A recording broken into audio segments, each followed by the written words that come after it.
This तो चलिए conference will now be recorded. त्रिविध कुक्षीय विमान अध्याय, जो विमान स्थान का दूसरा अध्याय है, उसके आगे का विषय वस्तु आज हम देखेंगे। और यह अध्याय विशेषतः राशि यानी प्रमाण, यह जो आहार विधि विधान का घटक है, उस विस्तार से चर्चा करता है। तो आपने कंसिडर किया, मात्रा को भी आपने रिस्पेक्ट किया और उस दृष्टि से आहार का सेवन किया। लेकिन 8वें और 9वें श्लोक में विशेषतः ये बातें बताते हैं कि अगर आपने ये सब राशि का प्रमाण का विचार किया है और फिर भी आपको आम निर्मिति या अजीर्ण हो सकता है, उसकी चर्चा करते हैं।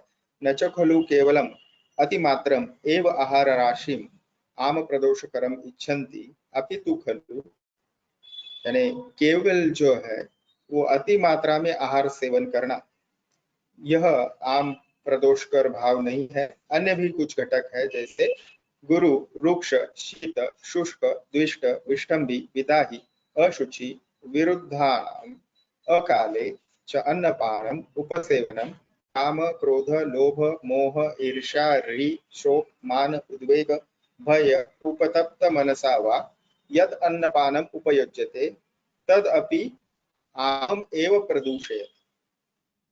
तो केवल अतिमात्र अशनजन्य आम प्रदोषे, अतिमात्र आहार सेवन करने से केवल आमदोष उत्पन्न होता है, इस बात नहीं है। अन्य भी जो कुछ घटक है वह 8वें श्लोक में आचार्य विस्तार से बताते। तो वह श्लोक अभी जो हमने पढ़ा, न च खलु केवलम अतिमात्रम एव आहारम, तो अतिमात्रा में प्रयुक्त आहार राशि ही केवल आम दोष का कारण नहीं होती, किंतु और कुछ घटक भी रहते हैं, जैसे गुरु यानी पचने में हेवी या हेवी डाइट, जैसे मांस है, पनीर है, मैदे के चीजें हैं। उसके बाद में बताते हैं रुक्ष, गुरु के बाद रुक्ष, जैसे कोद्रव या ज्वार या बाजरा भी रुक्ष आहार में आता है। शीत आहार, जैसे लस्सी जिसमें बर्फ डली हो, या फिर कोल्ड ड्रिंक्स, ठंडा पानी। शुष्क यानी फिर शुष्कता, जो ड्राई है। द्विष्ट, द्विष्ट यानी जो मनोनुकूल नहीं है, ठीक है, ऐसा आहार्य द्रव्य।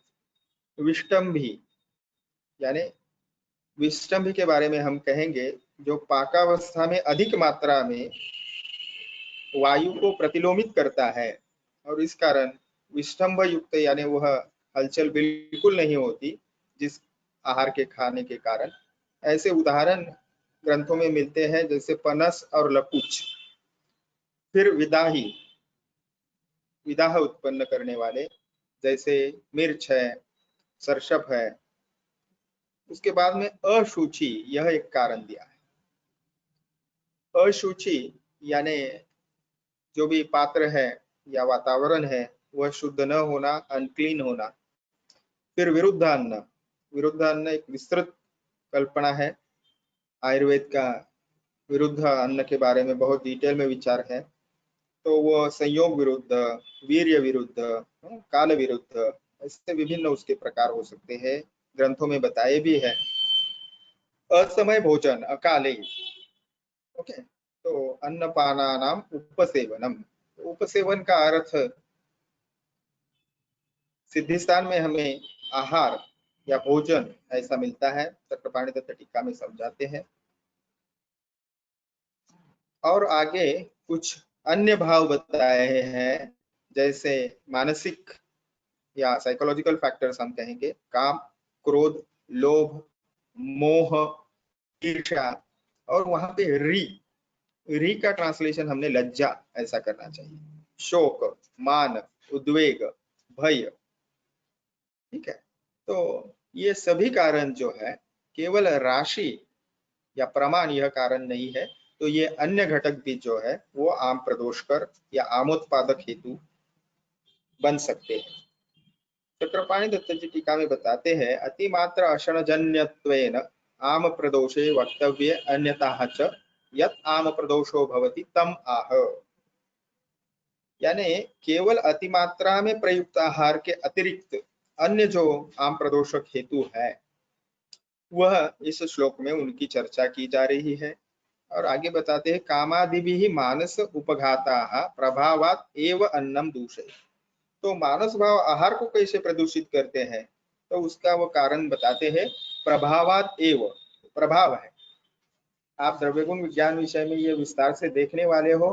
किंचित रसेन किंचित वीर्येन किंचित पाकेन, और इन कारणों से लॉजिकल एक्सप्लेनेशन रस वीर्य विपाक, इनसे गुण, इनसे अगर द्रव्य कार्य कर रहा है यह हमें पता नहीं चलता, तो उसको प्रभाव या विशिष्ट शक्ति उस द्रव्य की, ऐसे वहां पे प्रभाव परिभाषा बताई है। और वैसे ही उस प्रभाव से ये कामादि भाव जो है मन को उपघात करते हुए आम प्रदोषकर सिद्ध होते हैं या ठहरते हैं। अब वैसे ही एवं अशुचि अपि अन्नम अशुचित्वेन ज्ञातम मनस उपघातकरत्वात् आमदूषकम भवति। उसी प्रकार से अशुचि यानी अनक्लीन एटमॉस्फियर जो है, पात्र है, आपकी थाली है, या आप जहाँ बैठे हो वो प्रदेश है, स्थान है, वह अगर अशुचि युक्त है तो वह मनोपघातक होता है, और वह भी आम प्रदोष कर सिद्ध होता है। ठीक है। अभी आमम एव प्रदूषयति इति अत्र कर्म कर्तृत्वे अच दुष्टम भवति इति अर्थाः। क्यों वा आमम अपक्वम स दुष्ट दोष संपर्कात् शरीरम दूषयति इति ज्ञेयम्। तो चक्रपाणि दत्त बताते हैं कि आमम एव प्रदूषयति, इससे हमने करने वाला ऐसा अर्थ उसका जानना चाहिए। दूषित होता है यानी अपक्व अन्न कामादि कारणों से दूषित होता है, अथवा अपने समान दोषों के संपर्क से शरीर को विशेष रूप से दूषित करता है।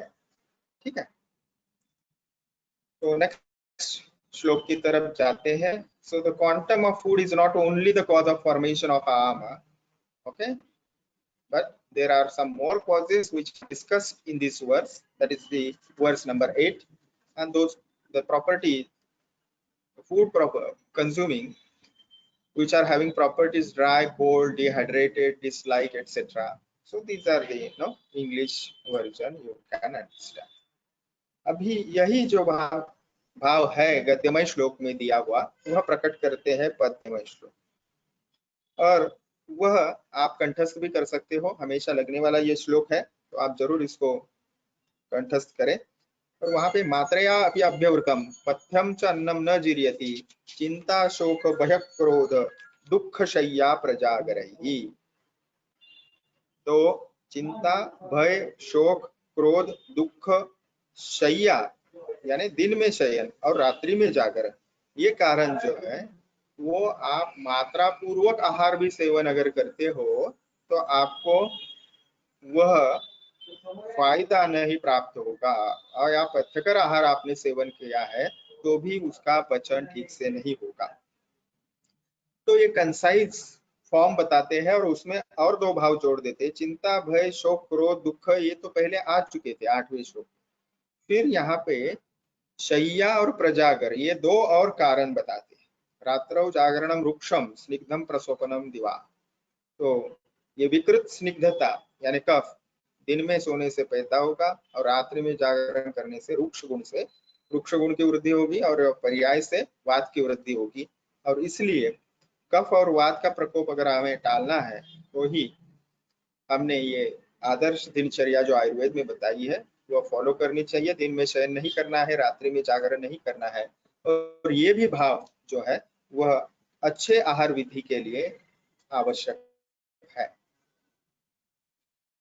अभी इन सब हेतुओं की चर्चा करने के बाद आगे 10वें श्लोक में तम द्विविधम आम दोष आम प्रदोषम आचक्षते भिषजा। तो जो भिषजा यानी वैद्य है, आयुर्वेद चिकित्सक है, वह आम प्रदोषज यानी आम से उत्पन्न दो व्याधियां बताते हैं, वह है विसूचिका और अलसक।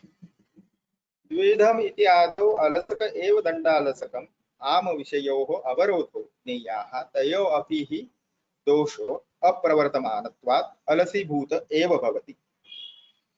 तो ये जो द्विविध प्रकार है इससे अलसक से दंडालसक हमने जानना चाहिए। और इन दोनों का ही ग्रहण जो है आम विष के ही अंतर्गत किया गया है, क्योंकि इन दोनों ही दोषों में वह दोष जो है वह प्रवृत्त न होकर अलसीभूत हो जाते। तो अलसक और दंडालसक यह स्थिति जो है वो, मैं ऐसे समझता हूँ कि अलसक थोड़ा सा कम सीवियर स्टेज है और दंडालसक उसकी गंभीर अवस्था। तो ये थोड़ा डायग्रामेटिक प्रेजेंटेशन का आपके सामने प्रयास किया है कि आम दोष दो प्रकार के होते हैं, विसूचिका और अलसक। तो इनकी अभी आगे व्याख्या की जाए। तो सबसे पहले 11वें श्लोक में विसूचिका के बारे में बताया है। तत्र विसूचिकाम ऊर्ध्वम च अधश्च प्रवृत्त आम दोषाम यथोक्त रूपाम विद्या। तो सबसे पहले विसूचिका का यहाँ पे उपदेश आया है 11वें श्लोक। विसूचिका क्या है? तो इसमें दोषों की प्रवृत्ति जो है ऊर्ध्व और अधो दोनों मार्गों से होती, ठीक है। और यथोक्त रूपाम विद्या, तो इसका पहले जो है वर्णन आ चुका है, ऐसा ग्रंथकार बता रहे हैं। तो we can compare this situation with the cholera. Okay, so the expulsion of Amadosha will be by both roots, that is the upper and the lower. Okay, so the whole Mahasrotos or GI tract will be abnormal in this stage, and that's why we have to address especially this condition. Anyway, so अलसक जो है वो विस्तार से यहाँ पे कथन किया जा रहा है 12वें श्लोक में, गद्यमय श्लोक है, तो इसको ब्रेक करते हुए हम आगे जाएंगे। तो अलसकम उपदीक्षामः दुर्बल्यस्य अल्प अग्नेः बहुश्लेष्मनो वातमूत्र पुरीश वेग विधारिणः स्थिर गुरु बहु रुक्ष शीत शुष्कान्न सेविनाः तदन्नपानम अनिल प्रपीडितम श्लेष्मना च विबद्ध मार्गम अतिमात्र प्रलीनम अलसत्वात् न बहिर्मुखिर्भवति बहिर्मुखिर्भवति। तो कंडीशंस यहाँ पे बताई है किसको इस व्याधि की तकलीफ होने वाली है।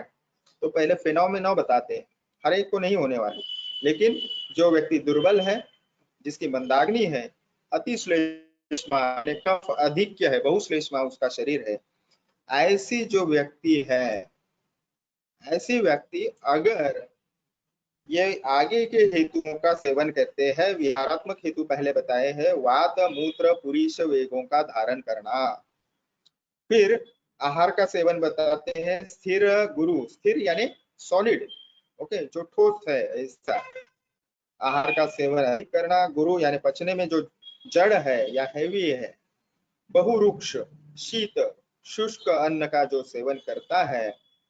तो कंडीशन बताई, दुर्बल मंदाग्नि और बहुश्लेष्मा वाला व्यक्ति, और वह वातमूत्र पुरीश का वेग भी धारण करता है, विहारज हेतु है। फिर आहारज हेतु बताए, स्थिर गुरु बहुरुक्ष शीत और शुष्क अन्न का सेवन करना। फिर स्थिति क्या होती है संप्राप्ति शरीर में, वह बता रहे हैं, कफ के द्वारा वायु का मार्ग अवरुद्ध होता है। तो सेविनाः तद अन्नपानम अनिल प्रपीडितम श्लेष्मना च विबद्ध मार्गम अतिमात्र प्रलीनम अलसत्वात् न बहिर्मुखिर्भवति, ठीक है, न बहिर्मुखी भवति। तो परिणामतः दोष जो है वह बाहर नहीं निकल पाते, कफ द्वारा वायु का मार्ग अवरुद्ध होता है और ये दोनों दोष एकत्रित हो जाते हैं। उसके बाद क्या लक्षण होते हैं? ततः छर्दयति। तो सबसे पहले क्या होता है? तो छर्दी यानी वमन होगा, वॉमिटिंग होगा। और उसके बाद जो लक्षण मिलते हैं वह देखिए अतिसार। तो छर्दी और अतिसार ये जो है, इनको छोड़कर आम प्रदोष जन्य लक्षण को अतिमात्रा जन्य आहार से होते मिलते हैं। देखिए, ततः छर्दयति अतिसार वर्जा वर्जानी, यानी छर्दी और अतिसार ये दोनों लक्षण अगर आएंगे तो वह व्याधि हो जाएगा। पहला जो हमने देखा विसूचिका, इन दो लक्षणों को छोड़ के जो आम प्रदोष लिंग या लक्षण है वह अतिमात्राणि अतिमात्र प्रदुष्टाश्च दोषाः प्रदुष्ट आमबद्ध, तो वह जो है वह लक्षण होते हैं। और अधिक मात्रा में दूषित दोष जो है प्रदूषित आम अन्न के द्वारा मार्ग अवरुद्ध करके वह शरीर में तिर्यक गमन करते हैं। तो प्रदुष्टाम मार्गाः तिर्यक गच्छन्ताः कदाचित् एव केवलम अस्य शरीरम दंडवत स्तंभयन्ति। तो ये जो तिर्यकगामी दोष हो जाते हैं वह शरीर को कैसी स्थिति प्राप्त कर देते हैं? दंड समान। दंड समान यानी क्या है? दंड यानी लाठी या पिलर जैसे किधर भी बेंड नहीं होता, वो स्ट्रेट होता है, वैसे ही वह व्यक्ति न फॉरवर्ड बेंडिंग कर सकता है, न लैटरल, न पोस्टेरियर साइड, तो बिल्कुल हलचल नहीं कर पाता, दंडवत स्थिर स्तंभवत हो जाता है, स्तंभयंती। ठीक है, तो वह बिल्कुल ही हलचल नहीं कर पाता किसी भी प्रकार की, और दंड की भांति स्तंभित हो जाता है, इसलिए उसको ततस्तम दंडालसकम असाध्यम ब्रूते। तो दंडालसक या आम प्रदोषज विकार, यह आपको ऐसे की और एलए को दोनों को फ्रीक्वेंटली आस्क्ड क्वेश्चंस में पूछा जाता है। तो इन अध्याय छोटा है लेकिन महत्वपूर्ण है चिकित्सा की दृष्टि से और परीक्षा की दृष्टि से, क्योंकि रोगा सर्वे पे मंदेग्नौ, रोग जो है, व्याधि जो है, वो मंदाग्नि से ही उत्पन्न होते हैं, और मंदाग्नि से क्या होता है? तो आम निर्मित होती है। इसलिए त्रिविध कुक्षीय विमान अध्याय में यह बीज है चिकित्सा के, आप इसको अच्छे से जाने। ठीक है, तो आमविष जो उत्पन्न होता है उसके बारे में आगे बताते हैं। विरुद्ध अध्यशन अजीर्णाशनशीलिनाः पुनः आम दोषम आम विषम इति आचक्षते भिषजाः। यानी विरुद्ध अशनशीलिनाः, अध्यशनशीलिनाः, जीर्ण अशनशीलिनाः, ये तीन प्रकार बताते हैं। विरुद्ध यानी जो संस्कार में विरुद्ध है, गुण में विरुद्ध है एक दूसरे, जैसे मत्स्य और पय संयोग, घी और मधु शहद ये इकट्ठा करना, इकट्ठे खाना, तो ये अगर बार बार वो व्यक्ति करती है विरुद्धाशन। और विरुद्ध अशन के बारे में, खाने के बारे में ही है, विरुद्ध आचरण के बारे में नहीं है यहाँ पे। अध्यशन यानी पहले का भोजन खाया नहीं है, जिसके लक्षण हम देख चुके हैं पचने के, पहले का भोजन खाया हुआ पचा है या नहीं है, वो लक्षण उत्पन्न नहीं हुए कि नया आहार ले लिया उस व्यक्ति ने। ठीक है, और तीसरा अजीर्णशीलिना, हाँ, तो अजीर्ण होने पे भोजन करना ऐसा अर्थ न लेते हुए यहाँ पे हमने अजीर्णे भोजन साध्य अशन शब्देन लब्धत्वात्, अजीर्णस्य अपक्वस्य अशनम अजीर्णाशनम। तो ये चक्रपाणी दत्त टीका देखिए, अजीर्णाशन से क्या लेना चाहिए? कर्सर आपको दिख रहा होगा शायद, अजीर्णस्य अपक्वस्य अशनम अजीर्णाशनम। चक्रपाणी दत्त अजीर्णाशन का अर्थ स्पष्टतया बताते हैं कि जो अधपका है ऐसा आप खाते हो तो, ठीक है, अपक्वस्य अशनम यानी जो कच्चा है। इसलिए निसर्गोपचार थेरेपी में अपक्व खाओ या कच्चा खाओ, ये जो बताते हैं वो आयुर्वेद की दृष्टि से सर्वथा योग्य नहीं है।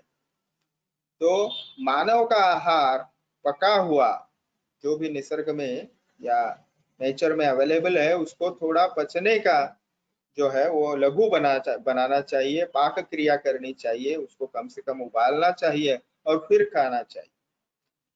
यानी अजीर्णाशन का यहाँ पे अर्थ जो है वो कच्चा खाना।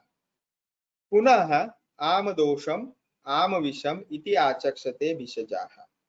तो इस प्रकार जो तीन चीजें बताई, विरुद्धासन, अध्यशन, अजीर्णासन, जिनके स्वभाव में है, यानी हमेशा ये चीजें वो फॉलो करते हैं, जो लोग इस प्रकार का भोजन करते हैं, ऐसे पुरुषों में उत्पन्न आमदोष जो है वो अधिक गंभीर होता है। कैसे?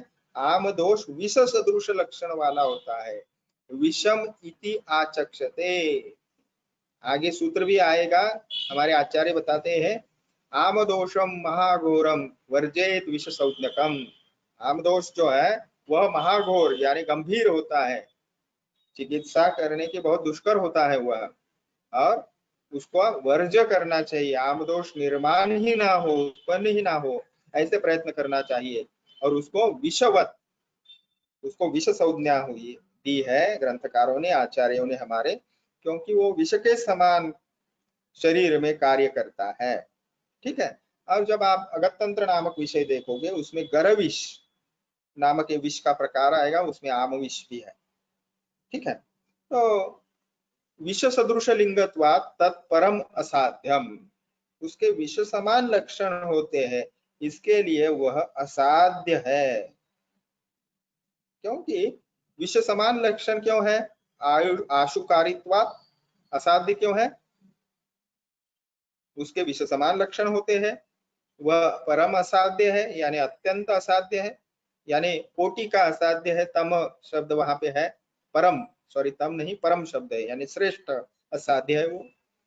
और वह असाध्य क्यों है? आशुकारित्वात्, यह एक कारण दिया, और विरुद्ध उपक्रमत्वाच्च, वह आशुकारी यानी बिल्कुल इमरजेंसी उसकी ट्रीटमेंट करनी पड़ती है, और विरुद्ध उपक्रमत्वात्, और वह उसकी चिकित्सा जो है वो विरुद्ध होने के कारण वह परम असाध्य है। अभी देखिए, विरुद्धोपक्रमत्वात्, आशुकारी तो हम समझ गए, अत्यंत बिल्कुल उसकी तात्काल चिकित्सा करनी पड़ती है, अगर न किए तो वह रुग्ण जो है वो मृत्यु के समीप पहुंच सकता है। और विरुद्धोपक्रमत्वात् का अर्थ चक्रपाणी दत्त समझाते हैं, देखिए यहाँ पे, विरुद्धोपक्रमत्वात् इति आम अपेक्षया यद उष्णम क्रियते तद विष विरुद्धम, यच्च विष अपेक्षया शीतम क्रियते तद आम विरुद्धम, विष सदृशता च आम अस्यम अजनक हेतु विशेष प्रभावात् भवति मधुघृत सम संयोग इव विषत्वम। तो मधु और घृत का ही उदाहरण दिया है। तो विरुद्धोपक्रमत्वात् चक्रपाणी दत्त समझाते हैं, उपक्रम यानी चिकित्सा, चिकित्सा की विरुद्धता होने से इसके द्वारा जो आमविष की चिकित्सा का निर्देश किया है, वह आम का विचार कर उष्ण चिकित्सा करने पे विष की वृद्धि हो जाएगी, और अगर आप विष को दृष्टिगत रखें, उसको प्रेफरेंस देंगे और उसके अनुसार शीत चिकित्सा करेंगे तो आम की वृद्धि होगी। इसलिए जो है वह उसकी न विष की चिकित्सा कर सकते हो, न आम की चिकित्सा कर सकते हो। आम की चिकित्सा करेंगे तो विष सदृश लक्षण बढ़ जाएंगे, और विष की चिकित्सा करते हो तो आम और बढ़ेगा। तो यह स्थिति आ जाती है, और इसी को विरुद्ध उपक्रमत्वात् कहते हैं। और उदाहरण चक्रपाणी दत्त देते हैं, मधु घृत सम संयोग, सम मात्रा में मधु और घृत का संयोग, इन दोनों में से एक भी चीज जो है वो स्वतंत्रतः विष कारक नहीं है, लेकिन उनका सम मात्रा में संयोग किया तो जैसा उसका प्रभाव विशेष प्रभावात् भवति, सम मात्रा में मधु घृत संयोग करने पर जो उसका विशेष प्रभाव होता है विशेष पुरुष, वैसे ही इस आम प्रदोष का जो है, आम दोष का जो है वह विषवत प्रभाव होता है। ठीक है। तो यह उन्होंने समझाया हमें, विशेषतः अलसक इस व्याधि का विवेचन करते हुए बताते हैं। तो विसूचिका तो एक स्थिति ठीक है कि उनमें से दोष जो है कम से कम बाहर तो निकल रहे हैं, लेकिन ये जो अलसक की स्थिति है वो थोड़ी और गंभीर स्थिति है। ठीक है। तो उसका अंग्रेजी अनुवाद देखने के बाद हम उसकी चिकित्सा की ओर जाते हैं। आम दोष की चिकित्सा कैसे की जाए, मैनेजमेंट ऑफ आम डिसऑर्डर। तो ये भी गद्यमय श्लोक है, 13वां श्लोक, तो इसको थोड़ा छेदते हुए बीच बीच में हम उसको समझने का कोशिश करें।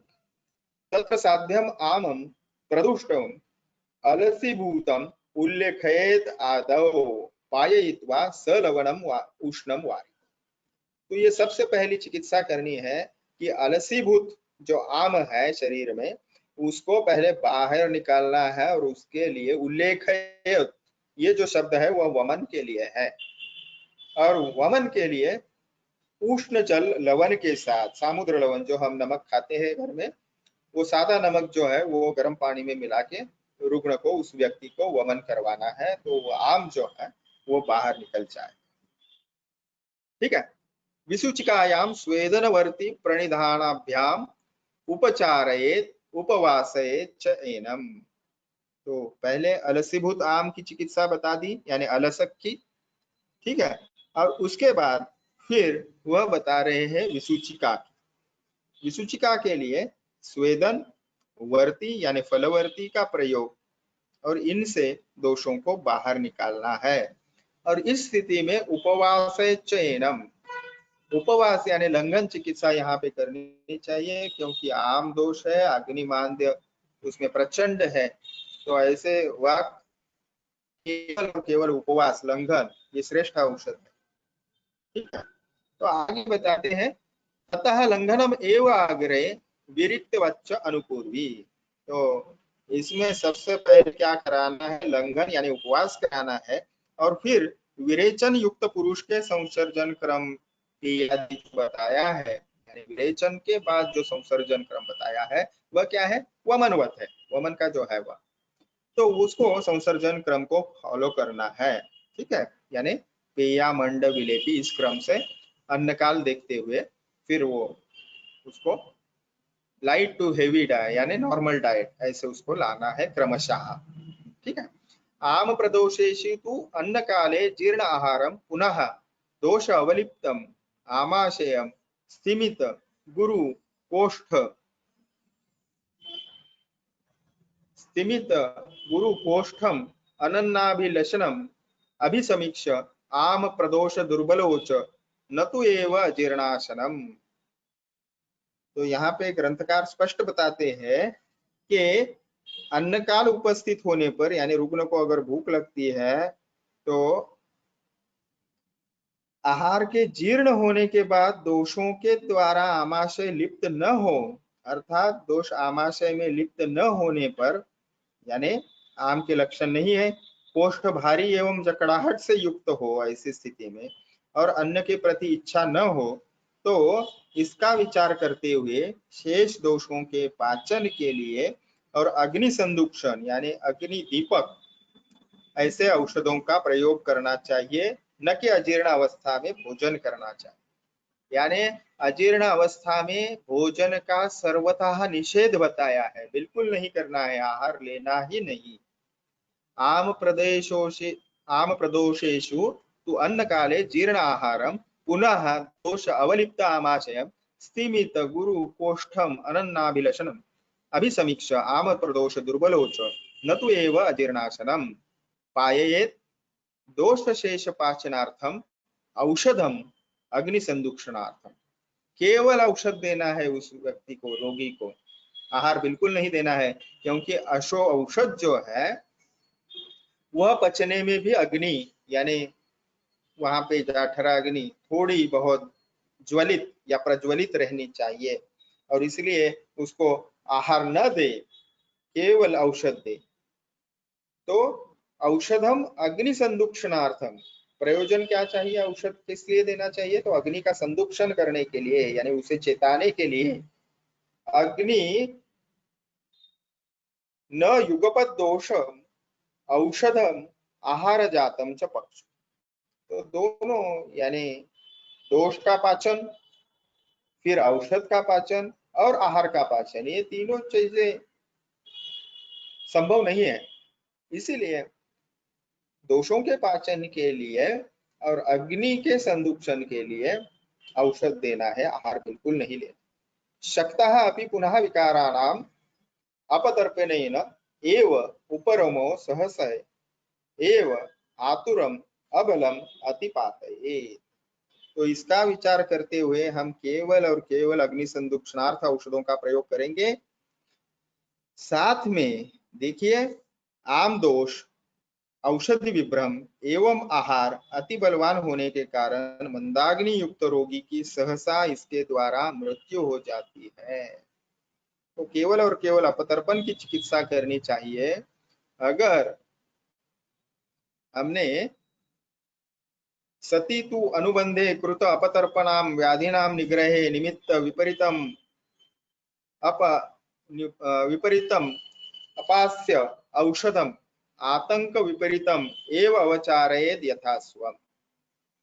तो अतिपातयेद यानी उसको मृत्यु भी आ सकती है, और इसके लिए यहाँ बिल्कुल ही आहार का सेवन रोगी को नहीं कराना है।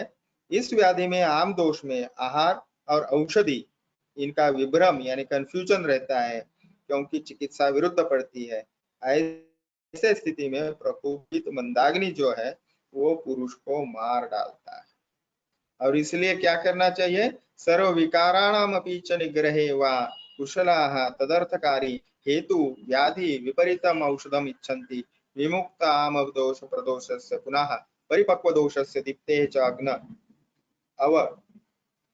अवभ्यंग आस्थापन अनुवासन विधिवत स्नेहपानं च युक्ता प्रयोज्यं प्रसमीक्ष दोष भेषज देश काल बल शरीर आहार सात्म्य सत्व प्रकृति वयसा वयस आम अवस्थानान अवस्थान्तरान विकारांश सम्यक इति।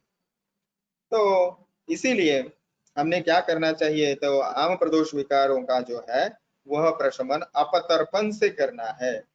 और अपतर्पण कराने पर व्याधि का अनुबंध अगर होता है तो उसके लिए हेतु विपरीत चिकित्सा को छोड़कर व्याधि विपरीत चिकित्सा का प्रयोग रोगानुसार करना चाहिए। यानी वहां पे हम पॉजिटिव फैक्टर्स को ध्यान न देते हुए व्याधि का स्वरूप जानकर औषध प्रयोग या चिकित्सा की योजना करनी चाहिए। इस प्रकार सभी प्रकारों के विनाश हेतु, यानी ये जनरल यहाँ पे सभी व्याधियों के लिए सिद्धांत रूपी सूत्र बता रहे हैं कि सभी विकारों के विनाश हेतु हेतु विपरीत, व्याधि विपरीत और हेतु व्याधि विपरीत और हेतु व्याधि विपरीतार्थकारी का प्रयोग एक अच्छे चिकित्सक द्वारा किया जाता है।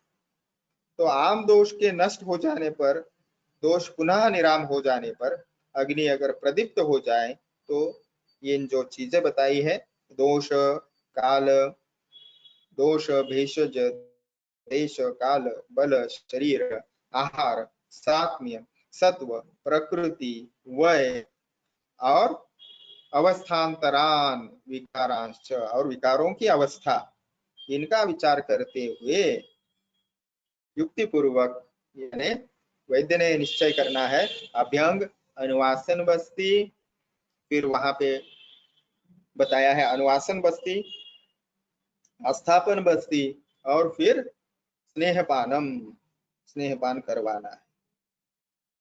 तो देखिए यहाँ पे अग्नि बहुत दुर्बल है, इसलिए किंतु केवल आपने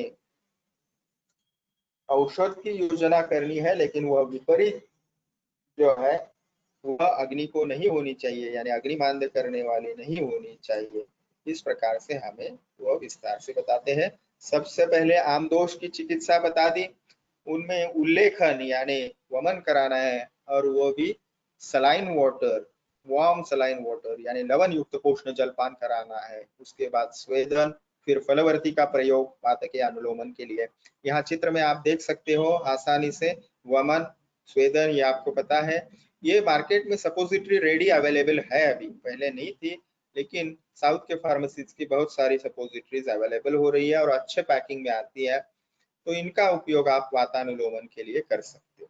तो अलसीभूत जो आम है, अलसक की चिकित्सा जो है वह वमन, वह आप किसी अन्य औषधियों का क्वाथ या फांट नहीं बताया, डायरेक्ट लवण पोषण जल के साथ देना है, और फिर स्वेदन और फिर फलवर्ती का प्रयोग, और फिर विसूचिका में, विसूचिका क्या है, तो इसमें विशेषतः दोनों ओर से दोष जो है वो बाहर पड़ते हैं। तो इसमें चर्बी भी होती है, अतिसार भी होता है, तो दो यहाँ में अग्नि की विकृति ज्यादा है, ज्यादा अग्निमांद्य है, इसलिए लंघन यह मुख्य प्रक्रिया बताई है, चिकित्सा बताई है। और उसके बाद विरेचन और फिर संसर्जन क्रम, और जो विरेचन के बाद बताया हुआ है वह, और फिर आमदोष के बारे में ओके, कौन सा आहार नहीं देना है, क्या बर्ताव हमने सावधानियां बरतनी है, वो सारी चीजें बताते हैं। तो 14वां श्लोक आगे आता है, भवति चात्र आहार विधि आयतनानि च अष्टौ सम्यक् परीक्ष्य आत्महित विदद्यात् अन्यश्च यः कश्चित् हि इह अस्ति मार्गौ हित उपयोगेषु भजेच्च तम्।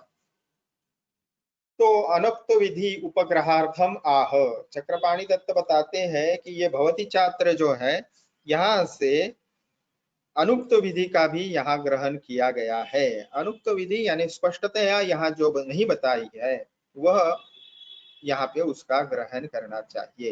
यानी कौन सी अष्टव आहार विशेषायतन जो है उनकी समीक्षा, सम्यक समीक्षा या परीक्षा कर कर जो उस व्यक्ति के लिए हितकर है और दूसरे हितकर अन्य जो मार्ग है उन सबका उचित रूप से भजतम च, अन्य कुछ उपाय जो है उनका भी यहाँ पे उस व्यक्ति ने ग्रहण करना है। अन्यश्च इति, तो इससे क्या लेना है, तो इसका अभिप्राय ग्रहणी अतिसार इन व्याधियों में जिनका आगे उल्लेख आएगा, ग्रहणी अतिसार आदि वक्षमाण आम दोष क्षय करो भेषज रूपो मार्ग इह आम प्रदोषे हित इति संबंधा। तो यहाँ पे आगे जाके जो ग्रहणी और अतिसार की चिकित्सा में यानी चिकित्सा स्थान 15वां अध्याय, इसमें जो है उसकी व्याख्या या उसका भी ग्रहण यहाँ पे हितकर अवस्था में करना चाहिए। 5 मिनट ओके हरकत हो आहे असू देत, माझी झाली 26 तारखेला डेंटल संपलं। ठीक आहे, आज मी रामेश्वरशी बोलते आणि म्हणजे काय फायनल आहे त्यांचं काय झालं पण त्याचा मागच्या वेळी आपण केलं तर कसं आपण करू, चालेल नाव त्याचं टाकू हो, म्हणजे मग हे फायनलाइज करते मी, करा बिंदास कर चालेल आणि मग तुला मेसेज करते तुला हो। काल योगिताच्या याच्यावरून आम्ही अटेंड केला, छान झालं। बघितलं का? हो हो आज एक ऍक्च्युअली लता मंगेशकरचा दिवस, पण संडे सगळ्यांना कन्व्हिनियंट असं, बाकीचे पण सगळे लोक येईल काम चला कंटिन्यू करो। ये 14वें श्लोक में हमने देखा कि यहाँ पे हो रिकॉर्डिंग है हो जस्ट विषय एवढा त्याच्यात मला कवरे कशाला देणार होतं 5 मिनिट। अशितम खादितम पीतम लीढम च कहा विपच्यते एतत्वाधीर पृच्छाम तम अन्नम आचक्षो बुद्धिमन इति अग्निवेश। इस पद्धति से यहाँ पे 15वें श्लोक में चतुर्विध आहार की गणना की है। अशित यानी जो च्यूएबल है सॉलिड पार्टिकल, जैसे गेहूं की चपाती है, ज्वार की भाकरी है, तो अशित खादित ये दोनों प्रकार वैसे ही है। पीत यानी प्राशन करने वाले, लीढ़ यानी लिकेबल्स। तो यहाँ पे जो भी पदार्थ है तो सबसे पहले अशित यानी जिनको हम स्वैलो कर सकते हैं, खादित यानी मैस्टिकेटेड जिसको चबाने की आवश्यकता पड़ती है, पीत यानी जिसको हम पी जाते हैं लिक्विड बिल्कुल, और लीढ़ यानी लिकेबल्स जैसे अवलेह या चटनी होती है या अचार होता है। तो ये 4 प्रकारों को अन्न जो है, 4 प्रकार के अन्नों को, ओ preserver we ask this question to you so please solve our query o enlightened one। तो अग्निवेश जी आचार्य जी को प्रश्न पूछते हैं कि यह अन्न जो है वह कहाँ जाके किस स्थान पर उसका पचन होता है। तो इति अग्निवेश प्रमुख है शिष्य। यहाँ पे जो नाभि स्तनांतर जंतो हो आमाशय इति स्मृता शीतम खातिदम पीतम लीढम चत्र विपच्यते आमाशय गतः पाकम आहारा प्राप्य केवलम पक्वा सर्वाशयम पश्चात धमनिभिः प्रपद्यते तस्य मात्रावतो लिंगम फलम चोक्तम यथा यथम अमात्रस्य यथा लिंगम फलम चोक्तम विभागशाः। इस पद्धति से यहाँ पे ये चतुर्विध आहार जो है पुरुष के नाभि व स्तन के बीच में आमाशय की स्थिति है, वही चतुर्विध किए हुए आहार का पाचन होता है। आमाशय का यहाँ पे सरफेस एनाटॉमी बता दिया। आमाशय में पहुंचा हुआ आहार जो है पक्व होकर आहार रूप में, आहार रस के रूप में धमनियों के द्वारा संपूर्ण शरीर में आशयों में पहुंचता है। तो यहाँ पे आमाशय की स्थिति बिल्कुल बता दी। और आमाशय जो है उसको हम केवल स्टमक ना समझे, तो मुखाद आरभ्य गुद पर्यंतम ये महास्रोतस है। और विशेषतः आम यानी अपक्व आहार जो है वह आमाशय जिसे हम स्टमक कहते हैं, फिर डिवोडिनम, उसके बाद जो लघुवंत्र आता है यानी इलियम और जेजुनम, यहाँ तक जो है वो आमाशय की स्थिति हमने समझनी चाहिए। और फिर कोलांस में जाके वह जो है वहां पे शोषण होता है। तो वह ट्रांस यानी ascending colon, transverse colon, descending colon, sigmoid colon, rectum, ये जो पूरा है वो पक्वाशय में आएगा। और आमाशय में अगर सरफेस एनाटॉमी की दृष्टि से भी देखें तो स्टमक और स्मॉल इंटेस्टाइन जो है वह आमाशय हम यहाँ पे धारण उसका कर सकते हैं। इति अग्निवेश प्रमुख शिष्य पृष्ठा पुनर्वसु आचक्षे ततस्तेभ्यो यत्र आहार विपच्यते। तो ये जो है आमाशय की स्थिति जो हमने अभी यहाँ समझाई आपको, देखिए ये 2 स्थान के मार्किंग है, बिंदु है निपल्स के और फिर अम्बिलिकस। यहाँ पे जो आएंगे वह आमाशय और ये लघुवंत्र के मुख्यतः भाग अर्थात ट्रांसवर्स कोलॉन भी यहाँ पे आता है, लेकिन जैसे मैंने कहा रचना और क्रिया दोनों की दृष्टि से यहाँ बात कर रहे हैं। और यह आमाशयगत जो है आहार, वहाँ पाकम आहार प्राप्त केवलम, तो फिर वह आशय में जाके पश्चात धमनी भी प्रपद्यते। ठीक है, तो विरुद्धोपक्रम आपको फिर से एक बार जानने की आवश्यकता महसूस है। अभी एक प्रश्न आया है, उसको फिर से एक बार समझेंगे कैसे विरुद्धोपक्रम होता है। तो वह विरुद्धोपक्रम होता है, आम की अगर आप चिकित्सा करते हो तो आपको उष्ण द्रव्यों का, उष्ण चिकित्सा का प्रयोग करना पड़ेगा और उससे विष के लक्षण बढ़ेंगे, विष बढ़ेगा। और विष की आप चिकित्सा करते हो तो उसके लिए शीत चिकित्सा करनी पड़ती है, उससे आम बढ़ेगा, इसीलिए उसको विरुद्धोपक्रम कहा है। इति अग्निवेश कृते तंत्रे चरक प्रतिसंस्कृते विमान स्थाने त्रिविध कुक्षी विमानम नाम द्वितीयोध्यायः। और चक्रपाणि दत्त जी के कुछ टीका के अंश देखे हैं हमने, इसलिए चरक तात्पर्य टीकायाम आयुर्वेद दीपिकायाम विमान स्थाने त्रिविध कुक्षी विमानम नाम द्वितीयोध्यायः। तो यहाँ पे हम आज रुकते हैं।